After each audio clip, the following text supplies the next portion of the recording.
وقالت اليهود ليست النصارى على شيء وقالت النصارى ليست اليهود على شيء وهم يتلون الكتاب كذلك قال الذين لا يعلمون مثل قولهم فالله يحكم بينهم يوم القيامة فيما كانوا فيه يختلفون۔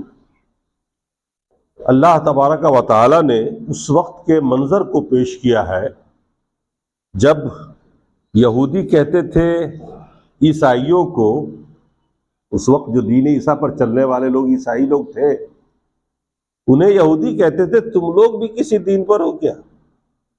تم لوگ تو کافر مشرک گمراہ ہو، جنت کا منہ نہیں دیکھو گے۔ اور نصارہ کہتے تھے، یعنی عیسائی لوگ کہتے تھے یہودیوں کو کہ تم لوگ بھی کسی مذہب پر ہو کیا؟ یہ کوئی مذہب ہے جس پہ تم چل رہے ہو؟ تم سب کافر مشرک ہو، گمراہ ہو، جہنم میں جاؤ گے۔ سب ایک دوسرے پر فتویٰ لگا رہے تھے، دونوں آسمانی کتاب رکھنے والے تھے۔ صورتحال جو آج ہے وہی آج سے 1400 سال پہلے بھی تھا۔ اللہ نے فرمایا قرآن کے اندر کئی مقام پر کل حزب بما لدیہم فرحون، ہر جماعت اپنے عقائد و عمل سے خوش ہے، ہر ایک کو اپنے اوپر فخر ہے۔ وہ جیسا بھی کر رہا وہ یہ سمجھتا ہے کہ میں اچھا کام کر رہا ہوں، دوسرے سب جہنم میں جائیں گے۔ اللہ نے فرمایا وَهُمْ يَتْلُونَ الْكِتَابَ، جبکہ یہ بھی تلاوت کرتے ہیں کتاب کی، اور یہ بھی تلاوت کرتے ہیں۔ ان کے پاس بھی تورات اللہ کی کتاب ہے، ان کے پاس بھی انجیل اللہ کی کتاب ہے، اور اس میں صاف ستھری باتیں ہیں کہ اللہ پر ایمان لانا، اس کی وحدانیت کو تسلیم کرنا، اللہ تبارک و تعالیٰ نے جو عبادتیں فرض کی ہیں اس میں لگے رہنا، اللہ اس کے رسول کے اطاعت میں زندگی گزارنا، یہ دین ہے۔ بنسبت اس کے یہ بھی اپنے مولوی کے پیچھے ہے اور یہ بھی اپنے مولوی کے پیچھے ہے، مولوی ان کو لڑا رہا ہے اور نئے نئے مسائل نکال رہا ہے، ان سبوں کو الجھا کے رکھا ہوا ہے، کوئی بزرگوں کے نام پر، کوئی پیروں کے نام پر، کوئی مزاروں کے نام پر، کوئی کثرت کے نام پر۔ مطلب ہر ایک کو اپنے آپ میں ایک زوم ہے، اور ہر طبقہ یہ سمجھتا ہے کہ میں جنتی ہوں، جبکہ سارے کے پاس قرآن ہے۔ مگر مقصود یہ ہے کہ اس وقت بھی دین کو کتاب سے نہیں پڑھا جا رہا تھا، اور آج بھی یہی صورتحال ہے کہ دین کو کوئی قرآن سے نہیں پڑھ کے سمجھتا ہے۔ ہر آدمی اپنے بزرگوں کی لکھی ہوئی کتابوں کو پڑھتا ہے اور اس سے سمجھتا ہے کہ یہ ہے ہمارا دین، یہ ہے حق، اس کے خلاف جتنے سب گمراہ۔ آپ کو حیرت ہوگی، میں اپنے پچھلے دور کے واقعات کو دیکھتا ہوں۔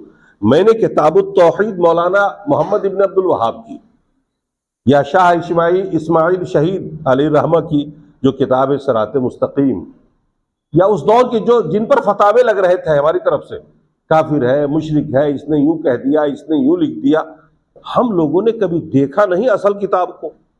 اور مجھے یقین ہے کہ مجھ جیسے لاکھوں تھے ان میں جنہوں نے پڑھا تک نہیں تھا، اس کتاب کو چھوا تک نہیں تھا، دیکھا تک نہیں تھا، لیکن سارے پتھر بازی کر رہے تھے۔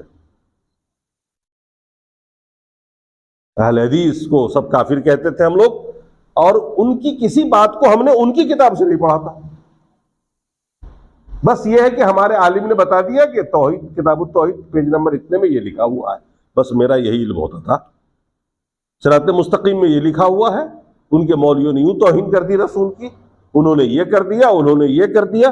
ہم لوگ سنی سنائی باتوں پر یقین کرتے تھے، اور جس وقت اس کتاب کو پڑھنے کا موقع ملا اور اپنی آنکھوں سے دیکھا ان کتابوں کو، تو سمجھ میں آیا کہ دین تو یہاں ہے، بے دینی ہمارے پاس تھی۔ مگر انصاف کی نگاہ چاہیے،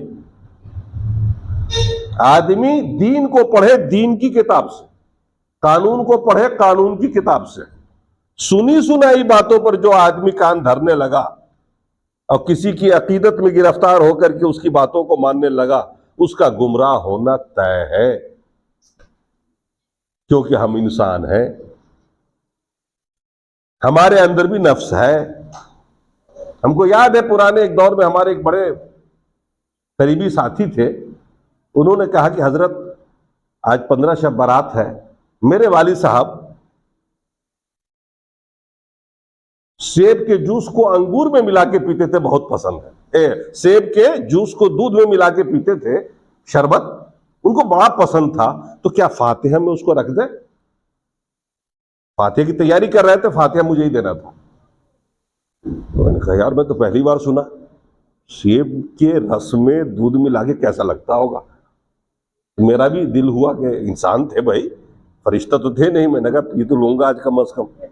ان کا بالکل بالکل، ہاں ہاں، مرحوم کو جو جو پسند ہے سب رکھیے آپ لوگ، اور اعلیٰ ذائقے کے شہسوار تھے، لہٰذا انہوں نے سارا اہتمام کیا۔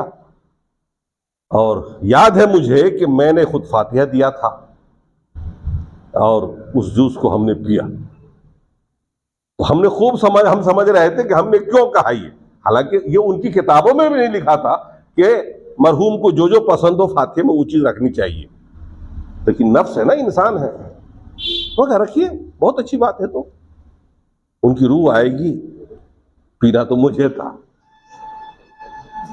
تو انسان بہرحال انسان ہوتا ہے، اس کا نفس کہیں نہ کہیں غالب ہوتا ہے، اپنے مفاد پرستی میں لگتا ہے اور اپنے چاہنے والوں کو اسی طرح سلجھا کے رکھتا ہے، تو وہی کھانے پکانے کا دھندا چلتا ہے۔ یہ جہالتیں ہم نے خوب دیکھی ہوئی ہیں۔ یہی صورتحال اس وقت بھی تھی، عیسائی یہودی کو کہتے تھے، یہودی عیسائی کو کہتے تھے، جبکہ دونوں کے پاس آسمانی دین، دونوں کے پاس آسمانی کتاب، اور آسمانی کتاب میں کوئی اختلاف نہیں، جو قرآن کہتا ہے وہی تورات، جو تورات کہہ رہا ہے وہی انجیل۔ آپ سارے صحائف کو پڑھیے، سارے نبی کو دیکھ لیجئے، سب کی بات ایک تھی، وہی بات جو اللہ نے قرآن میں کہا وَلَقَدْ بَعَثْنَا فِي كُلِّ أُمَّةٍ رَسُولًا أَنِ اعْبُدُوا اللَّهَ وَاجْتَنِبُوا الطَّاغُوتَ۔ اللہ نے فرمایا کہ ہم نے جتنے بھی نبی بھیجے اسی پیغام کو دے کے بھیجا تو لوگوں سے کہنا ایک اللہ کی عبادت کرو اور شیطان کی پرستش مت کرنا۔ شیطان کی پرستش کا مطلب شیطان بہکا کر کے کبھی بت کی پوجا کروا دیتا ہے، کبھی سورج کی، کبھی مزار کی، کبھی کسی ڈیلے کی، کبھی کسی پتھر کی، یہ سارے میں شیطان کی عبادت ہوتی ہے۔ یہ نہ سمجھیے گا کہ اس مندر میں یا اس قبر کی پوجا ہو رہی ہے، بلکہ سب کے پیچھے شیطان کا ہاتھ، اور سب دراصل شیطان ہی پوجا جا رہا ہے۔ کتنی بڑی بات کہی اللہ نے۔ آپ کو لگتا ہوگا دنیا میں مختلف لوگ مختلف چیزوں کو پوج رہے ہیں، لیکن دراصل وہ سارے کے سارے شیطان کو پوج رہے ہیں، کیونکہ سب کچھ شیطان کے بہکاوے میں ہو رہا ہے۔ ایک اللہ کی عبادت سے ہٹ کر کے، مسجدوں کو ویران کر کے اور توحید کو نہ مان کر کے لوگ در بدر کی ٹھوکریں کھا رہے ہیں۔ کوئی مزار پہ سجدہ کیے جا رہا ہے، کوئی مندر میں کر رہا ہے، کوئی سورج کے سامنے جھک رہا، مختلف۔ کون بھٹکا رہا ہے؟ یہ شیطان بھٹکا رہا ہے، تو دراصل ہر جگہ شیطان ہی پوجا جا رہا ہے۔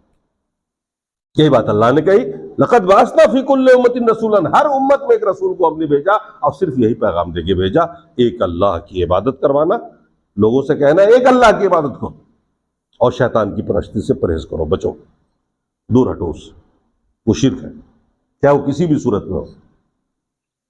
تو یہی فتویٰ بازی اس زمانے میں چل رہی تھی۔ اللہ نے فرمایا فَاللَّهُ يَحْكُمُ كَذَلِكَ قَالَ الَّذِينَ لَا يَعْلَمُونَ مِثْلَ قَوْلِهِمْ، اسی طرح سے وہ لوگ بھی کہتے ہیں جو نہیں جانتے ہیں دین کو، انہی لوگوں کی طرح۔ تو دیکھیے آج بھی لوگ وہی کہہ رہے ہیں، آج بھی وہی کہہ رہے ہیں جو لوگ نہیں جانتے، جن کے پاس علم دین نہیں ہے، جنہوں نے دین سے، کتاب سے دین نہیں لیا ہے، آج وہ بھی یہی کہتے ہیں۔ ہر طبقے کا آدمی دوسرے پر فتویٰ کا بم برسا رہا۔ اللہ نے فرمایا فَاللَّهُ يَحْكُمُ بَيْنَهُمْ يَوْمَ الْقِيَامَةِ، اللہ فیصلہ فرما دے گا ان کے درمیان قیامت کے دن، فِي مَا كَانُوا فِيهِ يَخْتَلِفُونَ، یہ جس معاملے میں آج اختلاف کر رہے ہیں اور جھگڑ رہے ہیں نا، کل قیامت کا جب دن آئے گا تو اللہ فیصلہ کر دے گا کہ کون حق پر تھا اور کون نہ حق پر تھا۔ مشرکین مکہ نے جب مسلمان ہجرت کر کے مدینہ آ گئے تو مدینے والے مسلمانوں پر پابندی لگا دی کہ کوئی خانہ کعبہ کا طواف نہیں کر سکتا۔ مسلمان سب کر سکتے ہیں، پوری دنیا کر سکتی ہے، خانہ کعبہ میں آ جا سکتے ہیں، مگر مسلمان نہیں کر سکتا۔ پابندی لگا دی اور یہ بھی دھمکی دے دی کہ جو آئے گا مارا جائے گا۔ تو اللہ نے ان کے بارے میں فرمایا وَمَنْ أَظْلَمُ مِمَّنْ مَنَعَ مَسَاجِدَ اللَّهِ، اس سے بڑا ظالم کون ہو سکتا ہے جو اللہ کی مسجدوں سے روکے، أَن يُذْكَرَ فِيهَا اسْمُهُ، جس میں اللہ کا نام لیا جائے۔ آدمی مسجد میں آ کے اللہ کا نام لے گا، اللہ کی عبادت کرے گا، اور مسجد سے اگر روکا جائے، بورڈ لگا دیا جائے اس میں وہابی نہیں آ سکتا، نماز نہیں پڑھ سکتا، اس میں دیوبندی نہیں آ سکتا، دیکھا ہوگا نا اپنے بورڈ، اس طرح کے بورڈ آج شہروں کی مسجدوں میں لگ رہے ہیں جہاں تھا۔ ہم فلاں ہیں، الجماعت والسنت کیا کیا ہے، اس میں صرف وہی لوگ نماز پڑھ سکتے ہیں۔ مسجدوں کو ویران کر رہے ہو، اللہ کے ذکر ہونے سے روک رہے ہو۔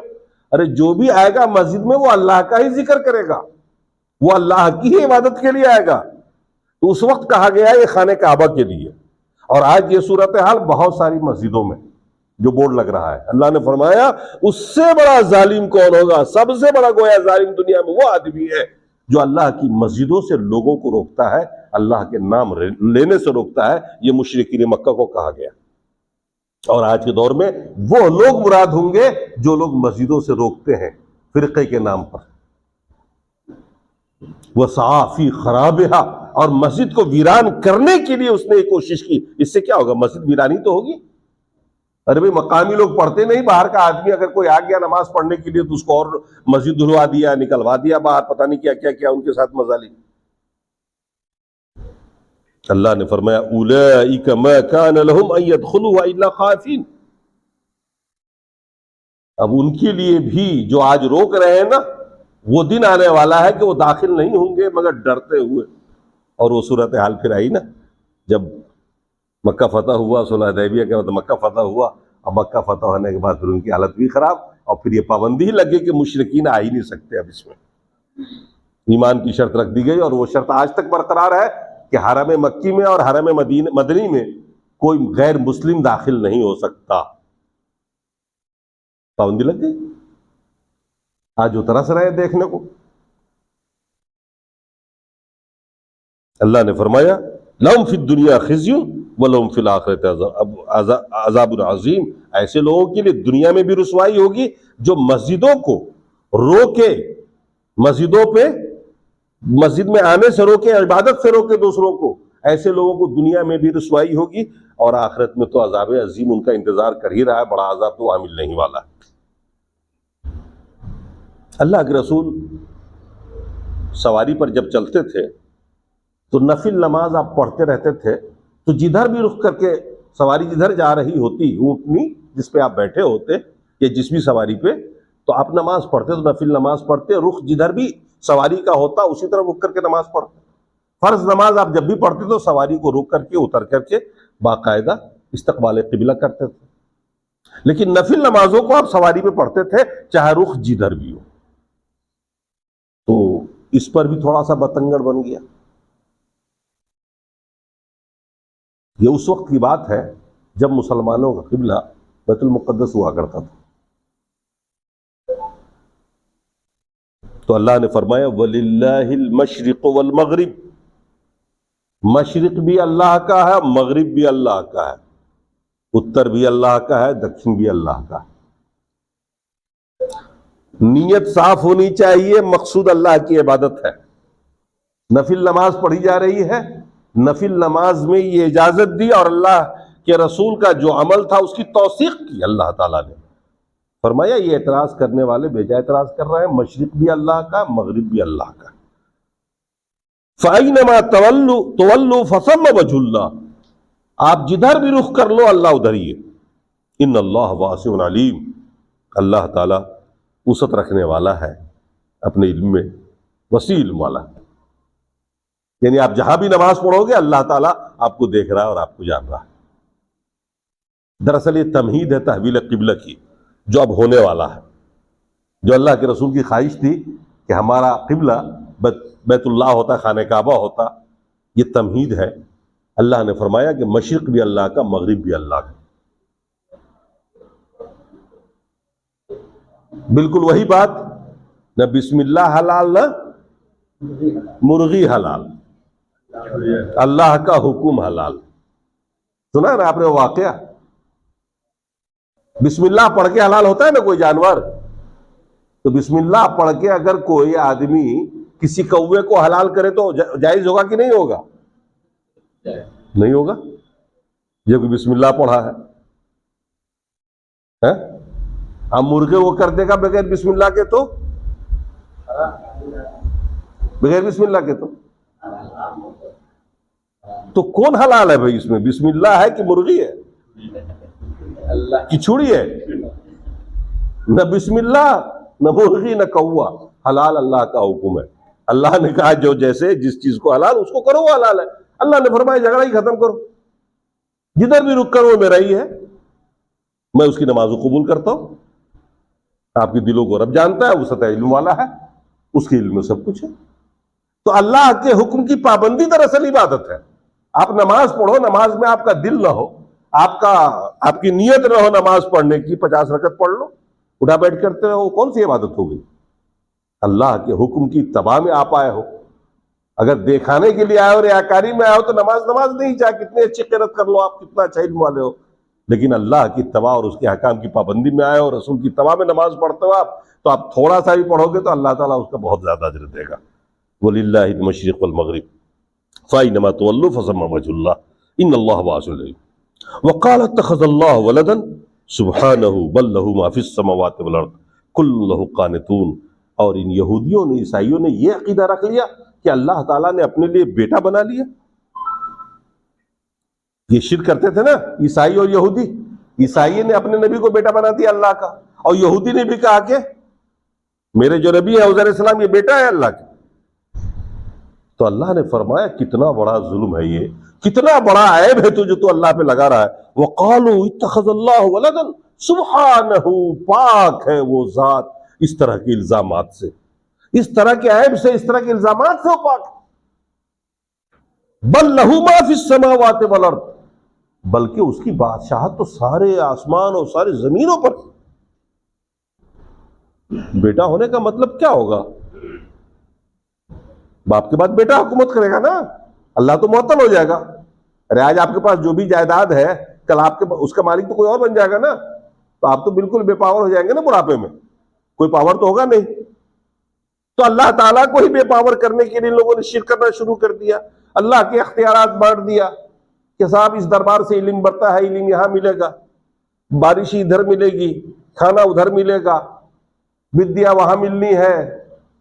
اللہ کے پاس تو اختیارات چھن گیا نا, اب تو اللہ تو وہ کام کر ہی نہیں سکتا, وہ اللہ تو کر نہیں سکتا نا, پاور سب نے چھین لیا رب کا, اور رب کے ہی پاور کو بانٹ دیا 10 جگہ پہ. اب آدمی کو تعلیم لینی ہو تو اللہ سے کوئی دعا نہیں کرے گا, وہ سیدھے چلا جائے گا ادھر, وبھاگ ادھر ہے. تو اللہ نے فرمایا کہ دیکھو اس کے اثرات کتنے درس ہوتے ہیں. اللہ تنہا بادشاہ اور مالک ہے ساری کائنات کا, چاہے وہ آسمان ہو یا زمین ہو, مخلوق ہو. اس کے پاس اگر بیٹا ہو, بیٹی ہو, اولاد ہو جائے تو پھر تو پاور ہی ختم ہو جائے گا اس کا.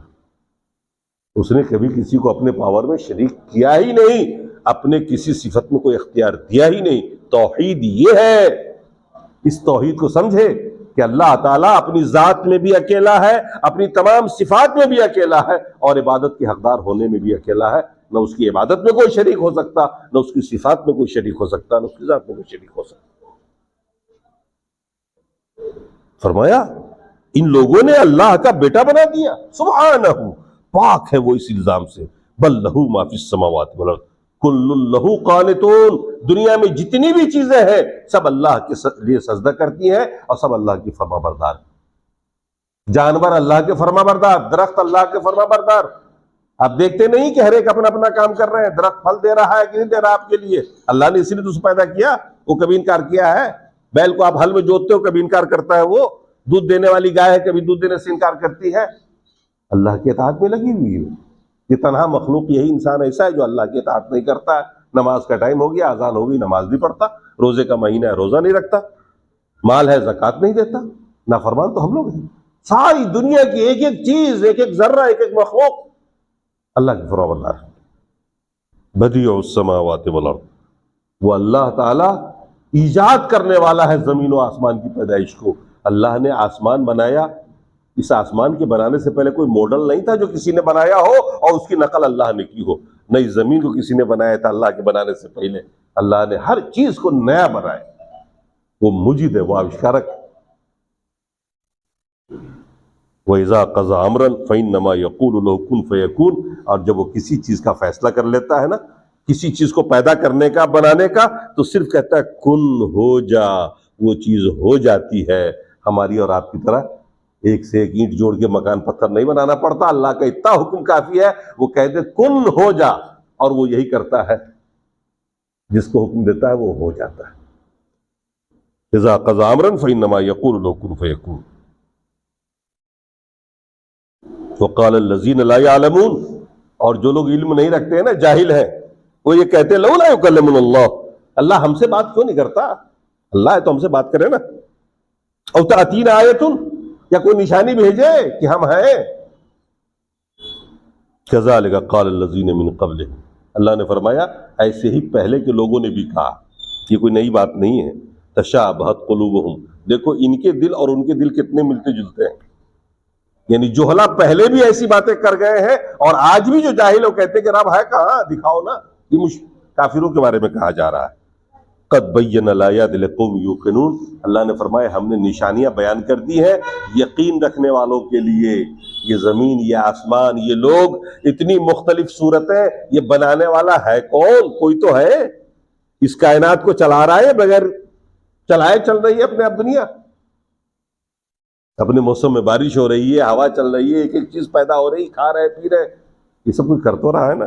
یہ علامات. انا ارسلنا بالحق بشیرا ونذیرا، اے رسول ہم نے آپ کو حق دے کر بھیجا ہے، خوشخبری سنانے کے لیے بھیجا ہے جنت کی مومنوں کو، اور ڈر دکھانے کے لیے بھیجا ہے کافروں کو. ولا تسأل عن اصحاب الجحیم، اور جہنمیوں کے بارے میں آپ سے سوال نہیں ہوگا کہ یہ آپ کی امت کے لوگ جہنم میں کیوں جا رہے ہیں اور کیوں نہیں آپ سمجھا پائے، یا انہوں نے کیوں نہیں سمجھا. آپ سے پوچھا نہیں جائے گا. آپ تو بس خوشخبری سنائیے، ڈرائیے، آپ کا کام یہی ہے، آپ کی ڈیوٹی اتنی ہے. اب پھر بھی لوگ نہ مانے، وہ جہنم میں چلے جائیں، تو آپ سے اس کا حساب و کتاب نہیں ہوگا کہ آپ نے یہ کام نہیں کیا اس لیے ایسا ہوا کیا. اللہ نہیں پوچھے گا آپ سے. سوالات تو ہم سے اور آپ سے ہو سکتے ہیں کہ آپ نے اپنی ذمہ داری کیوں نہیں نبھائی. رسول نے تو اپنی پوری ذمہ داری نبھائی، دین پہنچا دیا آپ تک، حق پہنچا دیا آپ تک، ایک ایک چیز، ایک ایک بات پہنچا دیا آپ تک، کچھ چھوڑا ہی نہیں. اور فرمایا اللہ کے رسول نے جو چیزیں تمہیں جنت سے قریب کر سکتی ہیں، جہنم سے دور، میں نے تمہیں بتا دیا ہے. اور جو باتیں تمہیں جہنم میں لے جا سکتی ہیں اور جنت سے روک سکتی ہیں، وہ بھی میں نے تم کو بتا دیا. پھر بھی اگر کوئی عمل نہ کرے اور جہنم میں چلا جائے تو اللہ کے رسول سے اللہ نے فرمایا کہ آپ سے کوئی محاسبہ نہیں ہوگا، جانے دیے جا رہا ہے. اللہ تعالی ہمیں اور آپ کو حق جاننے، حق ماننے اور حق پر چلنے کی توفیق عطا فرمائے.